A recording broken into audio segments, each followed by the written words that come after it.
Cette capsule traite de comment animer des sujets difficiles. Nous vous invitons également à visionner la première capsule de cette série où l'on présente Equitas et leur guide à ce sujet.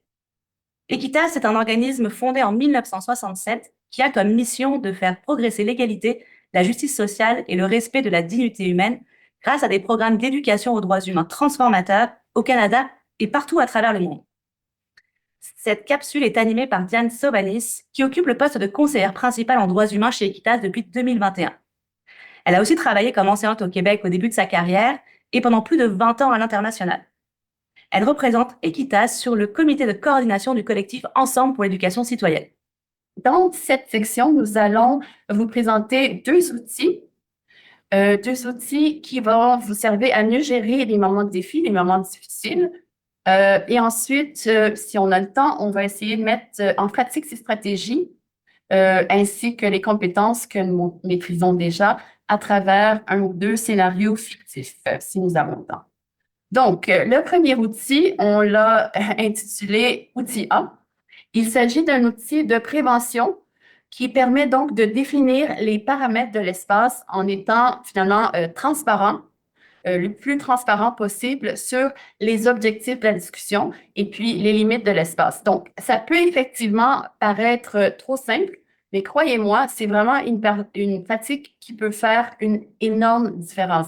Je sais que quand je saute cette étape, je reconnais l'impact. Et puis, quand je prends le temps de le faire, ça va toujours mieux. Donc, qu'est-ce que ça implique? Bien, ça implique d'abord de nommer les contraintes. Je passe rapidement, par exemple, les contraintes de temps. Si le temps est limité, il faut se le dire parce que ça a des répercussions sur la discussion. Des contraintes qui pourraient être liées au contexte. Je pense, par exemple, au fait de devoir adhérer à la loi 25 dans le contexte scolaire. Ça a des implications sur la façon dont on discute. Hein. Adhérer aussi, la nécessité d'adhérer à des politiques scolaires de l'établissement aussi, c'est des contraintes qui sont liées au contexte qu'il faut nommer parce qu'on doit les respecter. Des contraintes aussi qui pourraient être reliées au support qui est offert. Moi, je rappelle souvent aux jeunes à qui je m'adresse que je suis intervenante, je suis enseignante, mais je ne suis surtout pas psychologue, je ne suis surtout pas travailleuse sociale, et donc j'ai pas les compétences nécessaires pour gérer des traumatismes, par exemple, qui pourraient survenir. Donc, il faut tenir compte de ça. Il s'agit donc de nommer ce que nous désirons réaliser dans l'espace, quels que soient les objectifs de la discussion. Donc ça peut vouloir dire, je vous donne des exemples ici, on ne va pas seulement parler pour parler, on veut élargir ensemble notre compréhension du sujet, par exemple. On veut réfléchir à des stratégies et puis à des solutions pour tenter de résoudre les problèmes en question. On veut être proactif et puis réfléchir à ce que nous pouvons faire individuellement ou collectivement pour améliorer les choses. Donc, c'est des exemples d'objectifs, ce sont les miens, là, mais vous aurez les vôtres. Et ensuite, il s'agit surtout de nommer ce que vous désirez éviter dans l'espace. Et évidemment, avec les jeunes, il faut expliquer pourquoi. Donc, ça, c'est encore là, c'est mon exemple. Vous aurez les vôtres et vos propos à vous. Donc, moi, étant donné mon rôle et puis le contexte dans lequel je travaille, je dis souvent aux jeunes, eh bien, vos expériences personnelles, elles sont très importantes. Évidemment, elles façonnent vos idées et vos suggestions de solutions. Mais dans cet espace, je propose qu'on se concentre vraiment sur les solutions proposées plutôt que sur les expériences personnelles. Donc, je reconnais que les expériences personnelles sont très importantes. Je reconnais qu'elles peuvent, par contre, impliquer des traumatismes et donc qu'elles ont besoin d'être traitées avec énormément de soins et d'attention. Et donc, je dis qu'aujourd'hui, pour que je puisse garantir la sécurité, ou en tout cas essayer de respecter la sécurité du groupe, ce sont des limites qu'on doit se fixer. Je préfère qu'on n'entre pas trop dans ce qui est extrêmement personnel parce que je n'ai pas les compétences de gérer ça, puis je veux surtout pas causer du tort à personne. Et donc, s'il y a des déraillements dans la discussion, si on s'écarte un peu des objectifs, ben on peut avoir des propos pareils. Bon, est-ce qu'on se dirige dans une direction qui n'est pas celle qu'on a établie au début? Est-ce qu'on est en train de franchir une ligne que nous avons convenu de respecter? Bon, est-ce qu'on se tient mutuellement responsable? On se m'a menti, peut-être que pas. Bon, on utilise donc le fait d'avoir établi des objectifs au début pour intervenir par la suite si tu as des rails. Ça rend cette intervention beaucoup plus facile et faisable. Donc, en gros, c'est un outil, cet outil A, qui est conçu vraiment pour vous aider à établir le ton de la discussion. Donc, ça vous permet, en tant qu'enseignant, qu'enseignante, de reprendre un peu un certain contrôle sur la discussion, tout en évitant de censurer les jeunes. Donc, soyons honnêtes, ce qui fait peur par rapport aux discussions sensibles, c'est que on ne sait pas toujours où ça va aller et on a peur de perdre un peu le contrôle du groupe, qui est légitime parce qu'on tient à la sécurité du groupe. Mais cette stratégie peut nous rassurer un peu parce qu'elle permet vraiment d'intervenir plus facilement dans ces moments parce que le terrain aura déjà été préparé et les attentes auront été clarifiées d'avance. Donc, je me tourne à l'outil B. Voilà, il s'agit d'un outil d'intervention cette fois-ci. L'outil A était un outil de prévention. Donc, c'est un outil qui permet de réagir de manière constructive face à des interventions soit inappropriées, des comportements préjudiciables ou des interventions blessantes lors d'une discussion. Donc, je veux reconnaître que les activités contenues dans le guide sont vraiment conçues pour mener des dialogues qui sont plutôt planifiés, prolongés sur une thématique quelconque, mais on s'entend que euh, dans la vraie vie scolaire, dans les classes, peu importe la matière ou le contenu ou l'objectif pédagogique, des échanges peuvent émerger spontanément et mener à des discussions sensibles sans que ce soit prévu. Et cet outil pourra vous servir à gérer ces situations également. Donc, qu'est-ce qu'on fait? Qu'est-ce qu'on propose? On vous encourage à utiliser une approche d'inclusion qu'on nomme, qui est appelée en anglais le calling out.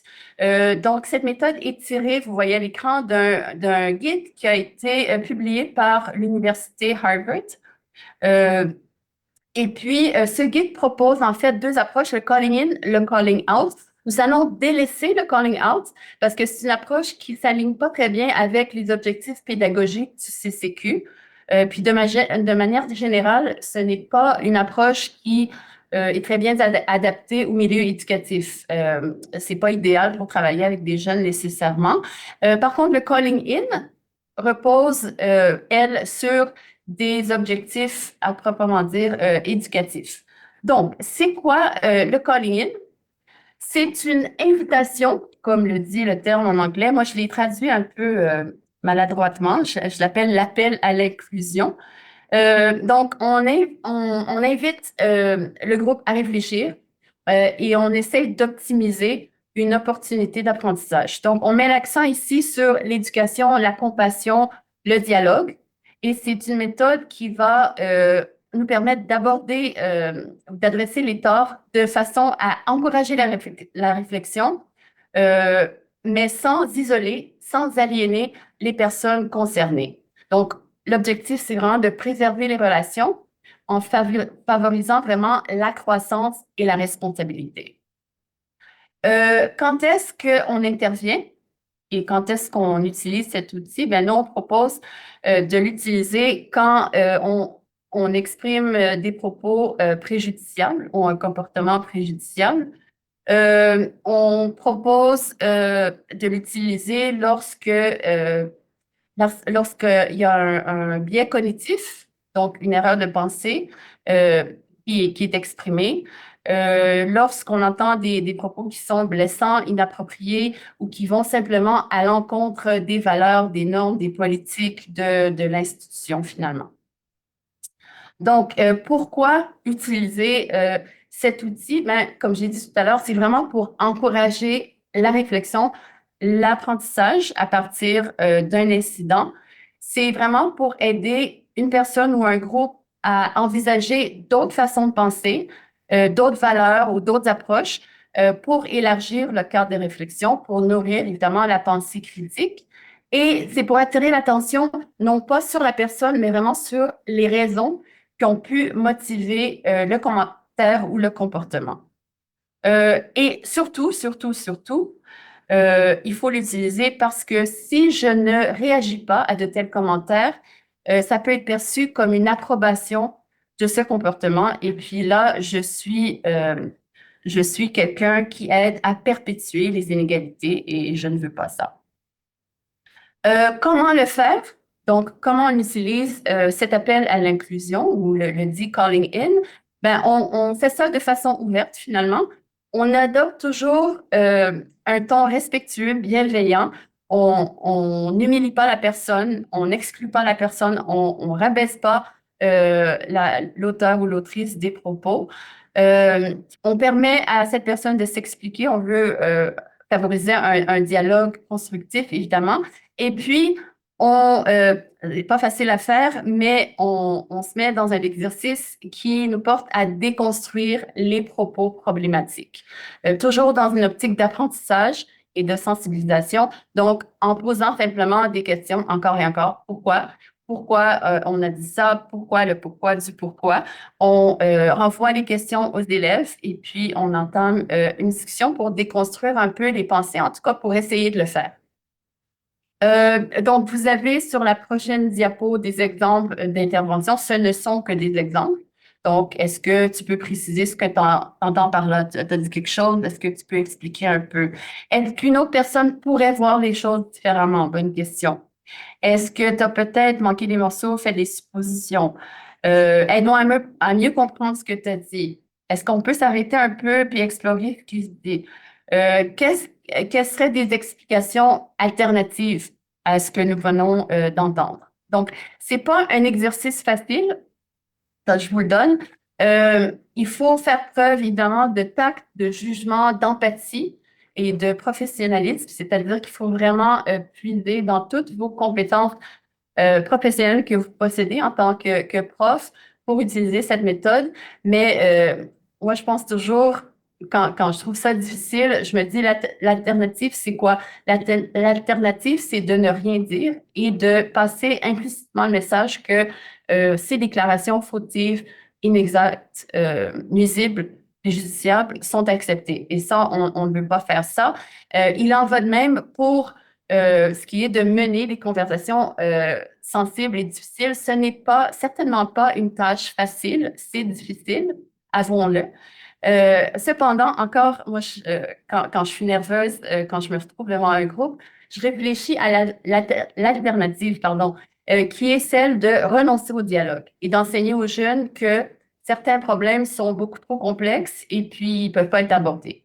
Je refuse cette idée et j'espère que vous allez la refuser aussi malgré le défi qui est celui de mener des conversations difficiles.